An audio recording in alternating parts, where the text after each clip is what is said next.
Saya ingin evaluasi setiap amalan kita pasca sholat ketika kita berzikir kepada Allah. Nanti kita lihat sejauh mana itu bisa mendekatkan diri kita dengan Allah Subhanahu wa Ta'ala.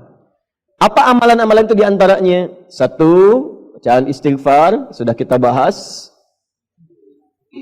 Ya, ditambah dengan doa Allahumma antas salam, di plus di hadisnya, kan? Ya Allahumma antas salam wa minkas salam tabarakta ya dzal jalali wal ikram, sudah saya bahas.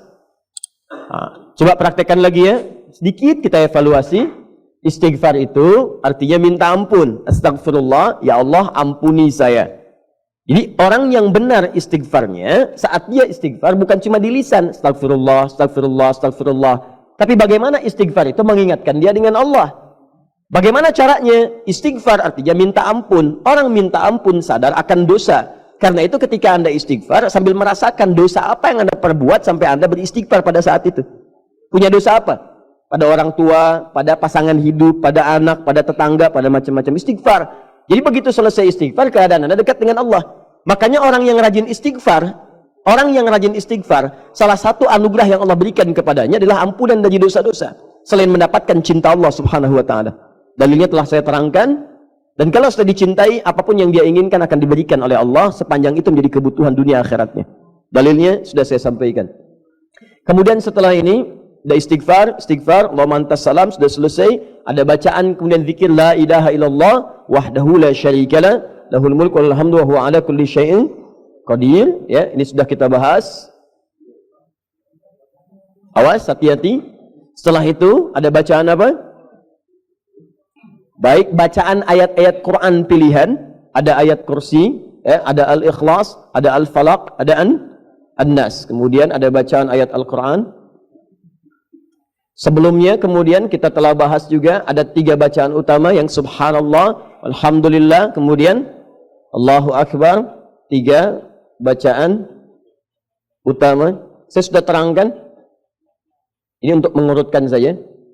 Subhanallah, alhamdulillah, kemudian Allahu Akbar. Fokus sini ya Pak ya, Bu ya. Saya tidak mengajarkan untuk sekedar bacaan yang Anda bacakan. Kalau cuma demikian, Anda cukup lihat YouTube atau buka buku, Anda temukan. Yang saya ajarkan bagaimana cara bacanya. Apa itu subhanallah? Apa itu alhamdulillah? Apa itu Allahu Akbar? Bagaimana cara mengamalkannya? Jadi begitu Anda lakukan, keadaan Anda setelah baca ini lebih dekat dengan Allah, itu ukurannya. Bukan cuma di lisan.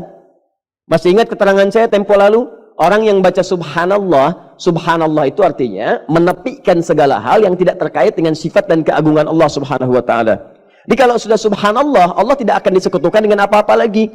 Sedang nonton, Allahu Akbar, TV ditinggalkan.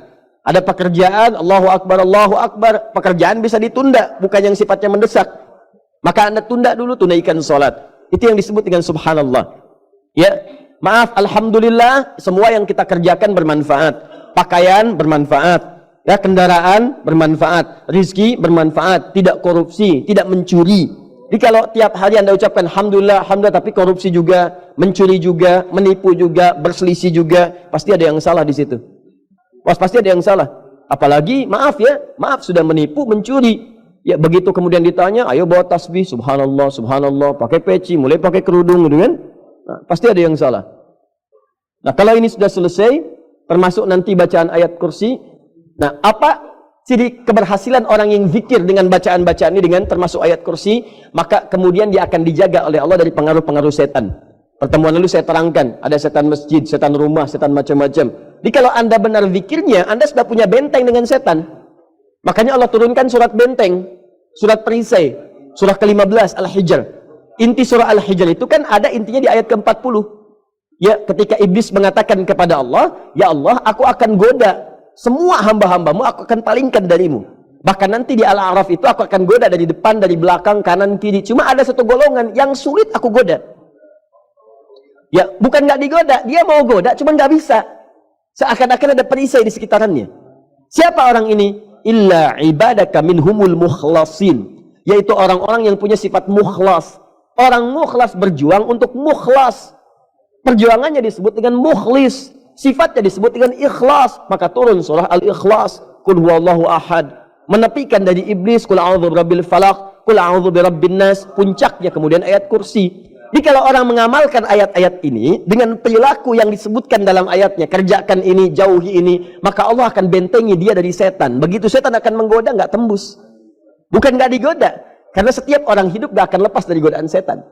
Cuman dia paham, begitu mau sholat, muncul godaan. Tunda dulu sebentar, toh belum qomat. Tunda, maaf ya, saya mau sholat. Itu nggak ngaruh tuh. Jadi seakan-akan nggak ada pengaruh ke jiwanya itu. Jalan aja lewat. Malam tahajud dia nggak peduli. Mau Juventus lawan Inter Milan, mau skornya 1-0, terserah. Saya nggak peduli, saya mau sholat gitu.